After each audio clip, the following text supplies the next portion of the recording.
I'm now reading about 10 tips to avoid speeding tickets. The motorist is a source of revenue, says Richard Diamond, and it's become his life obsession to change that. By day, Diamond is the managing editor at the Washington Times, but by night, he is a relentless advocate for drivers. It started when he was 16 and got a speeding ticket from a California cop hiding in a speed trap. What Diamond considered an unfair tax and nasty constraint on his newfound mobile freedom has grated on him for 26 years. So Diamond launched into years of research on police ticketing strategies, some of it while employed on Capitol Hill, and all disclosed daily on his self-funded website, thenewspaper.com, since 2004. Ticketing efforts have not gone down one bit, he says. Instead, there is a bewildering new variety of methods such as automated ticket machines with cameras and license plate readers, doling out tickets for blocking bus lanes during gridlock or idling too long. Any violation you can dream up, they are working on a device to ticket you. You can get lows passed for anything, but speeding still makes up about 54% of tickets, Diamond says. Factoring the data from 40 states that report speeding revenue, I estimate that it's $2 billion annually in the U.S. Here's some Diamond wisdom to help. The very first thing is to have situational awareness. If traffic slows, there's a reason, Diamond says. 2, be ready for anything. There are speed traps from moving and stationary lidar, no location speed cameras, as well as hidden cameras, VASCAR, stopwatch calculators, and just plain visual observation. In Vermont, for example, a police officer can simply make a guess of a vehicle's speed and it will stand in court, though that has been outlawed in most places. 3. Keep a low profile. Don't call attention to yourself. A minivan in a slow lane is less likely to get a ticket than a red Ferrari. Keep quiet. 4. Diamond says to present your license and registration, an insurance card, and that is it. You don't have to answer anything else. You have to say you're asserting your right to stay silent or please speak to my lawyer. Do it in a polite way, nice and respectful. Antagonists get the most tickets. There are no worries for assholes. 5. Fight every ticket in court. Attacks on the legality of a speed limit sign have been known to work. Attacks on a chain of evidence have worked too. In the Melody v. Massachusetts case of 2009, the Supreme Court ruled that the Sixth Amendment right to face one's accuser applies to lab tests in California.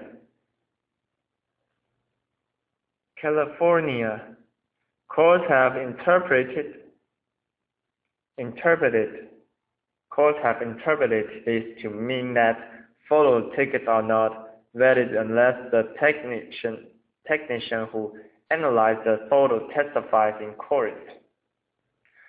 Sixth, now we're getting into serious ticket fighting territory. Check for the technical calibration of radar. Diamond says, usually radar evidence is admissible, presuming calibration, but in some states, any laser ticket is thrown out automatically because there is no calibration possible. To do this, check the manufacturer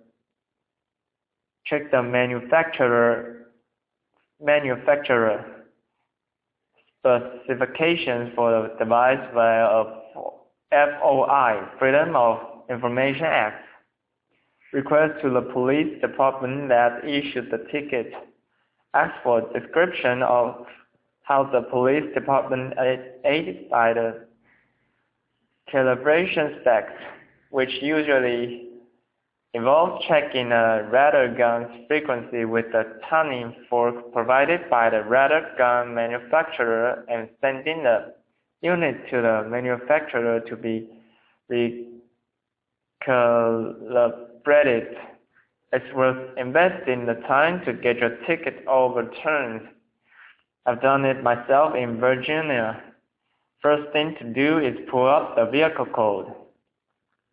Check the manual on Uniform Traffic Control Device, MUTCD, which you can find here.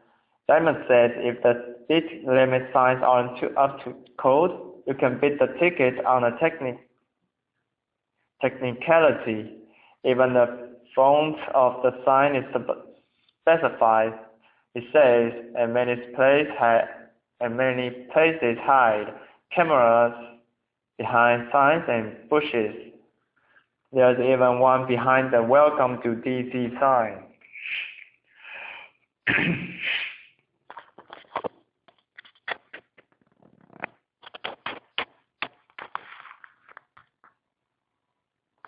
Eight, the judge is not there to find you not guilty. The judge is part of the revenue collection machine. Give him a reason to find you not guilty, Diamond said. The best way to do this is to record the conversation you have with the ticketing officer. If there is a contradiction between the recording and the officer's written report, Diamond says his credibility is shot. Credibility is shoot. Just be sure to check your state laws before you do this. For example, Maryland doesn't allow you to record with cell phone. Diamond says there have been arrests in Massachusetts and Illinois as well for recording conversations with police. Although the trend is for courts to dismiss these instances, get all the data you can. Ask the officer where he was when he first stops you, and how long he pays you. Then Diamond says, photograph the speed limit sign where you were stopped, the location where you first saw the officer, and the location where the officer says he first saw you. Pacing is one of the top methods used for tickets, but in Pennsylvania, the officer needs to have followed you for 0.3 miles to use pacing. He says often they don't pace for far. That they get sloppy a lot because they can't. 9. Find a friend in the local police department. This is an evidence course, knowing the patterns of where police are and when. Diamond says, for example, the day after New Year's, the morning they are all sleeping, look for shift patterns. 10. Finally, pressure your legislators. We need to stop federal incentives for speeding tickets. States are paid for speed enforcement. The government measures this by speeding ticket quotas. Diamond says, voter pressure has banned speed and red light, automatic ticket cameras by petition in 30 cities recently, and liberal cities, conservative cities, rich like Newport Beach.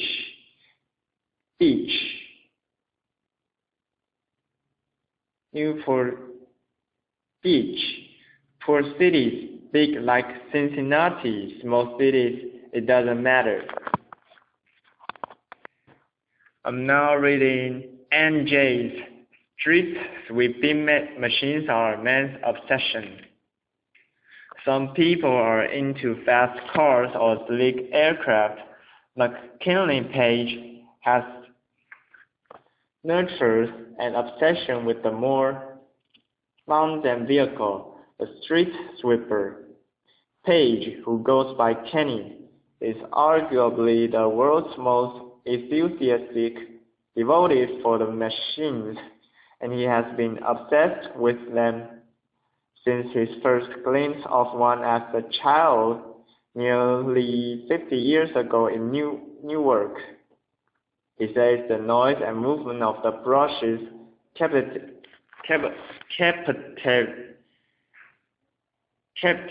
him.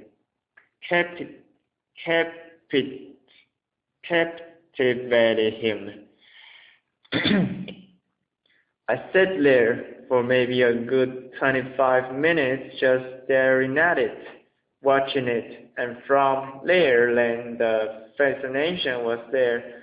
Page recalled of seeing his first street sweeper when he was 4 or 5. At an age when most young men were saving up for their first car, Page worked multiple jobs as a teenager to buy his own dream ride, a used Elgin Street King sweeper, which he still owns. He used it to clean the streets. He used it to clean the streets of his Newark neighborhood when city workers failed to make the rounds. I would take my machine and sweep around the whole area for free, Page said. I would work 2 jobs just to, clean it up. And people would clap sometimes. I mean, they liked what I do. They liked what I did.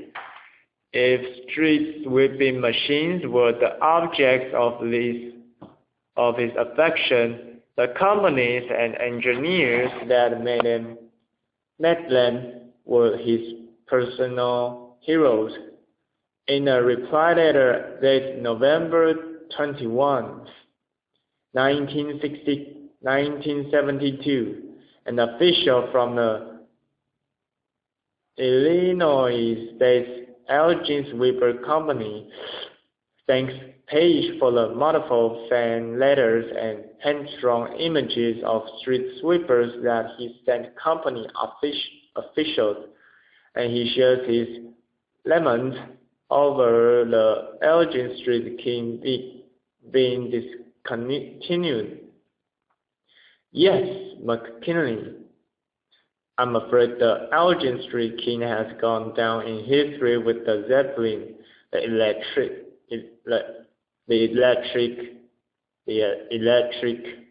electric motor car, horse-drawn fire truck, and all the other things people no longer make. Read the letter signed by Jack F. Bryson of Elgin, but we sure agree with you that it was a beautiful street sweeper to look at. Before saving up to buy his own sweeper, Page was well known to the sanitation workers in Newark and several neighboring towns as the strange little kid who would follow their street sweepers around on his bicycle. After he bought his own sweeper and embarked on a one-man campaign of vigilant cleanliness, Page also became well known to the police. Patrick Dooley, a retired police officer from Woodbridge, recalled meeting Page more than 25 years ago, when Dooley was riding a Newark squad car with a friend who wondered why a young man was driving around in a rough area of Newark on a street sweeper that didn't match the paint colors of the CITV fleet.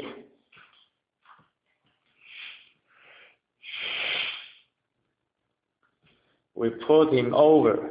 He didn't have his insurance card, so we put him in the back of the radio car until we checked him out. Downey said he was just driving around, sweeping streets for nothing, for the city of Newark. So we told him, get back in your sweeper, have a good time, just don't hit anything, don't get into an accident. And I've known Kenny ever since.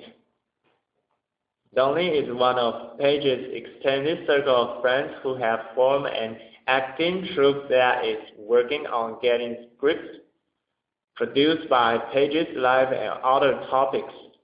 Several members of the group met on the set of the 2008 movie Behind Rewind, starring Jack Black and Mia Farrow, which was filmed in Passaic and in which Page was an extra. Now, we're not concentrating on his acting career. Page scores flea markets for broken toys to use for parts in the hundreds of elaborate street sweeper toy models that he created. Miniature replicates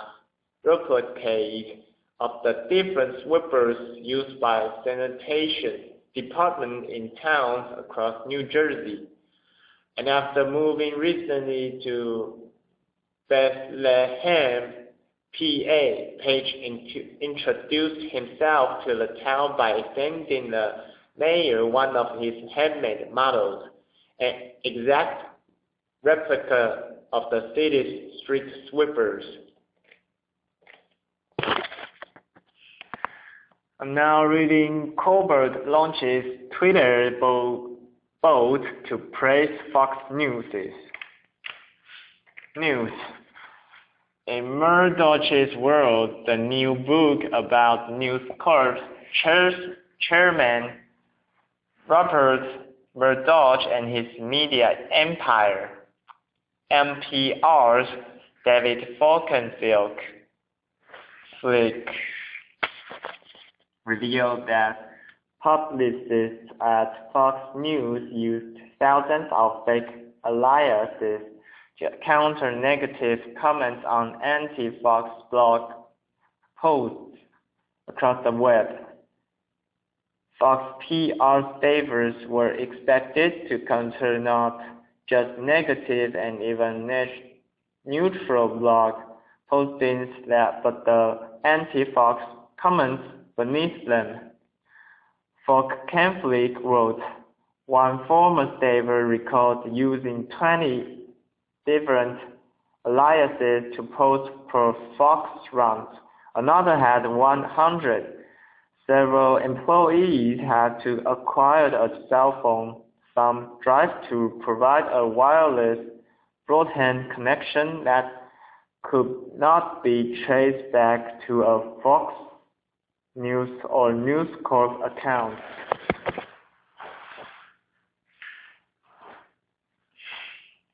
On Monday, Steve Colbert announced he would help the effort.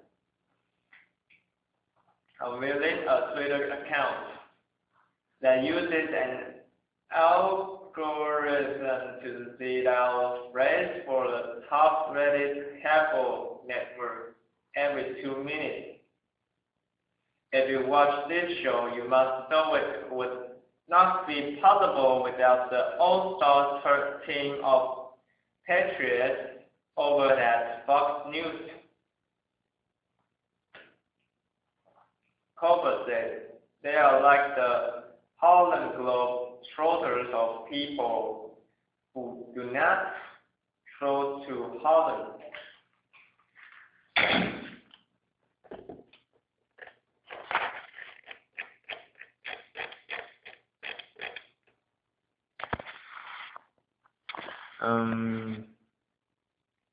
The boat, designed by Cover Report Dave writer Rob Dubbin, combines positive film reviews on Rotten Tomatoes with names of Fox News personalities. The results are rather hilarious and, as far as Twitter bots go, surprisingly intelligible. Below are just a few. I'm now reading about Packers QB. Rodgers has fractured left collarbone. The Packers franchise quarterback is taking a seat. Someone said Tuesday he has a fractured left collarbone and has no idea yet how long he will be out. The 2011 NFL MVP offered details of the injury on his weekly radio show on 540 AM ESPN. He got hurt after getting sacked by the Bears Shea McClanahan on the third down play during the Packers' first series while he was scrambling outside the pocket. He hurt his left non-throwing shoulder. I do have a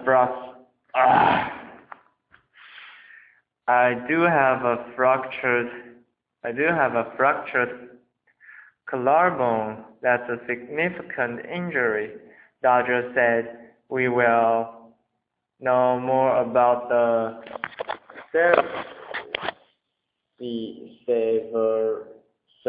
severity and the timetable later this week. Rodgers said he was holding out hope he would heal quickly. In this case, it was considerably more pain than I have felt in a long time, he added. That collective groan you heard came from the state of Wisconsin, the sliver of good news. The sliver of good news for the Packers. Coach Mike McCarthy indicated that the injury won't end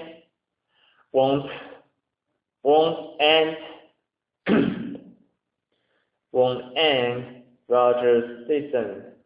He sounded much more optimistic than after Monday night. 27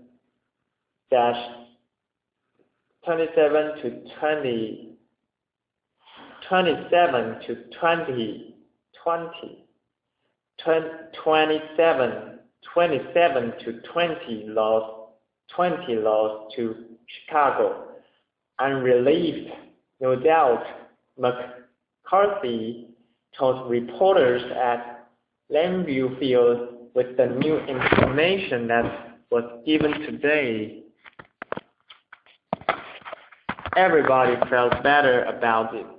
How long? We don't have our hands around a timeline yet.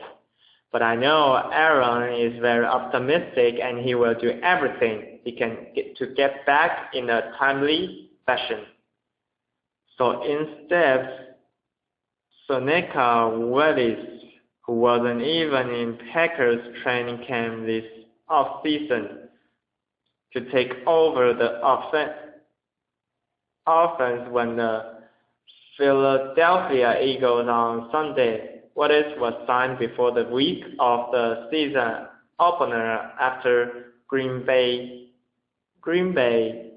jettisoned three other backup candidates. Wallace was ineffective in relief in a 27-20 loss against the Bears, finishing 11 for 19 for 114 yards and an interception. It was his first game since January 1st, 2012. The Packers can wait until Friday to officially rule out injured players, but McCarthy said, "I am preparing Seneca to be the starter. That's the way our game planning has gone." Yet he seemed to leave open a glimmer of miraculous hope. But let's not kid ourselves. If Rodgers walked in your office and asked for the ball on Saturday, what would you do? He asked.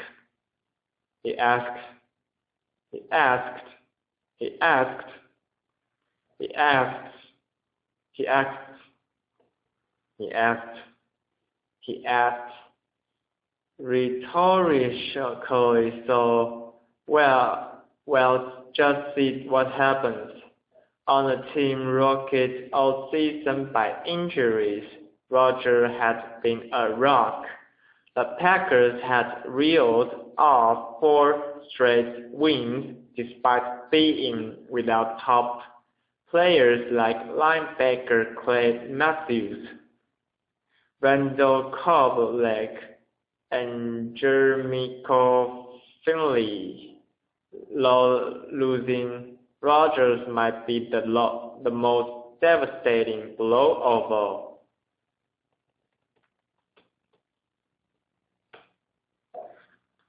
His timing, accuracy, and footwork have been typically top-notch, protected by an improved offensive line and complemented by a rejuvenated running game. The Packers looked to be serious NFC contenders again, considering guys like Matthews and Cole were expected to return. Rodgers entered Monday night having completed 67% of his 249 pass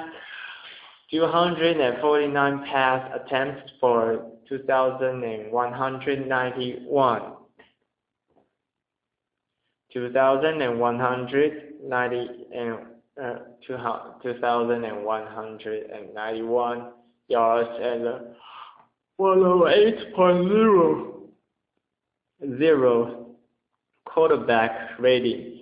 He has 15 touchdown passes and 4 interceptions.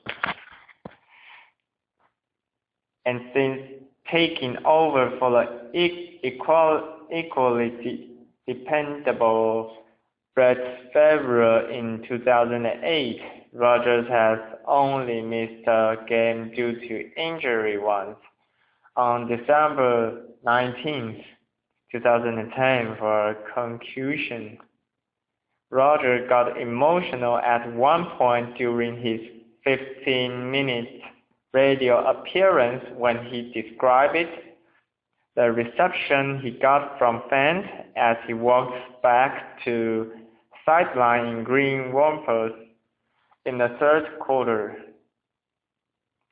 "We put our bodies on the line. We do it because we love this game.